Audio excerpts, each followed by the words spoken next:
Bismillahirrahmanirrahim. Assalamualaikum warahmatullahi wabarakatuh. Salawat serta salam kita curahkan kepada junjungan Nabi besar Muhammad SAW.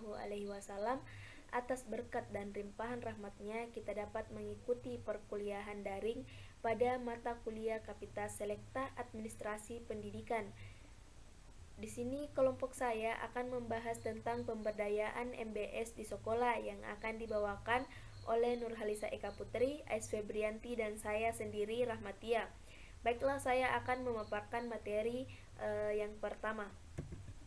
Yang pertama, kondisi ideal di mana sekolah perlu mengembangkan pendekatan partisipatif. Dalam hal ini, sekolah perlu memposisikan dan memfungsikan MBS sebagai sistem manajemen terbuka bersifat dialogus.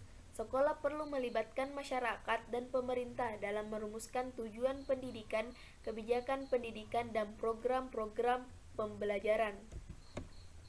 Menurut Prof. Suparlan Suhartono, atas dasar latar belakang sosial tersebut, sekolah seyogyanya berorientasi pada pendidikan untuk keadilan. Suatu hal yang perlu menjadi pertimbangan sekolah adalah bahwa sekolah berfungsi sebagai lembaga pelayanan pembelajaran bagi peserta didik secara sepadan equality. Oleh karena itu, dalam rangka pemberdayaan MBS, maka orientasi pendidikan untuk keadilan menjadi begitu penting dan perlu. Untuk itu, proses pembelajaran perlu diubah dan dikembangkan. Nah, apa saja hal-hal yang perlu dikembangkan? Hal-hal yang perlu dikembangkan yaitu mendorong sistem diskusi di dalam proses belajar sebagai sarana pengembangan potensi individual, mengoptimalkan penggunaan sarana dan media pembelajaran yang sesuai dengan sasaran, dan memusatkan orientasi pembelajaran pada asas kemanfaatan bagi pengembangan sistem kehidupan sosial. Pemberdayaan MBS menuntut tradisi sistem hubungan administrasi manajemen pendidikan yang bersifat vertikal, subordinat birokratik diubah menjadi sistem hubungan kesejawatan, dan pemberdayaan MBS menuntut perubahan pola pikir, pola sikap, dan pola perilaku kepemimpinan dari jajaran sekolah, jajaran birokrasi, Diknas, dan masyarakat itu sendiri. Dalam hal ini, khususnya sekolah menjadi pengusaha entrepreneur yang memiliki visi jelas dan keinginan kuat untuk mengembangkan sekolah. Jadi, pemberdayaan MBS mendorong pada perubahan mendasar, yaitu perubahan paradigma lembaga pendidikan sekolah. Kondisi realita pemberdayaan MBS di sekolah. Sebenarnya apa sih itu MBS? MBS adalah konsep pemberdayaan sekolah dalam rangka peningkatan mutu dan kemandirian sekolah. Dengan adanya MBS diharapkan para kepala sekolah, guru, dan personel lain di sekolah serta masyarakat setempat dapat melaksanakan pendidikan sesuai dengan kebutuhan dan tuntutan global. Nah, apa permasalahan yang terjadi selama pembelajaran daring? Dalam dunia pendidikan, pemberdayaan merupakan cara yang sangat praktis dan produktif untuk mendapatkan hasil yang terbaik.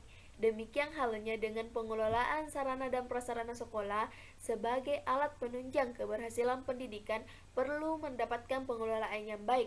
Namun dalam kenyataannya, banyak kepala sekolah yang belum mampu memaksimalkan peran guru, pengelolaan sarana dan prasarana, serta pengelolaan siswa dengan baik.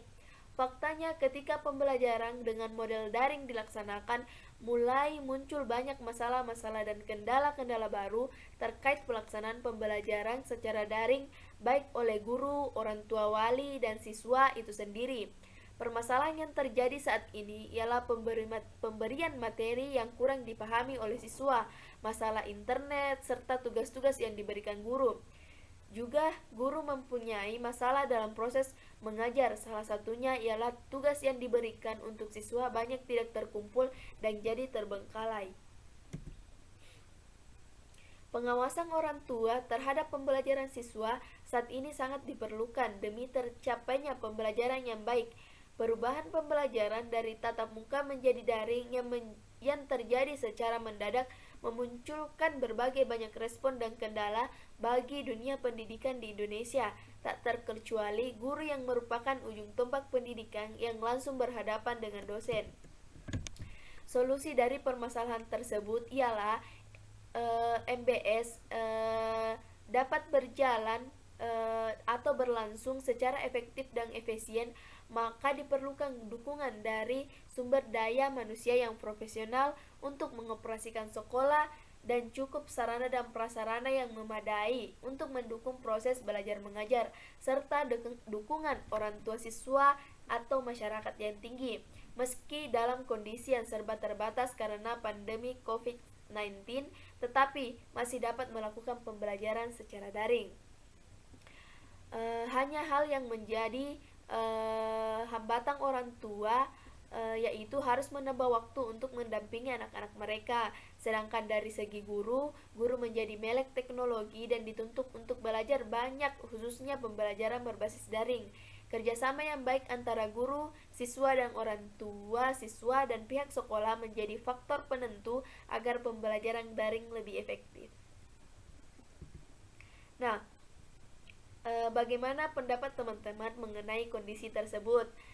Saya kembalikan kepada moderator untuk membuka sesi tanya jawab. Terima kasih. Inilah pemaparan materi dari kelompok kami.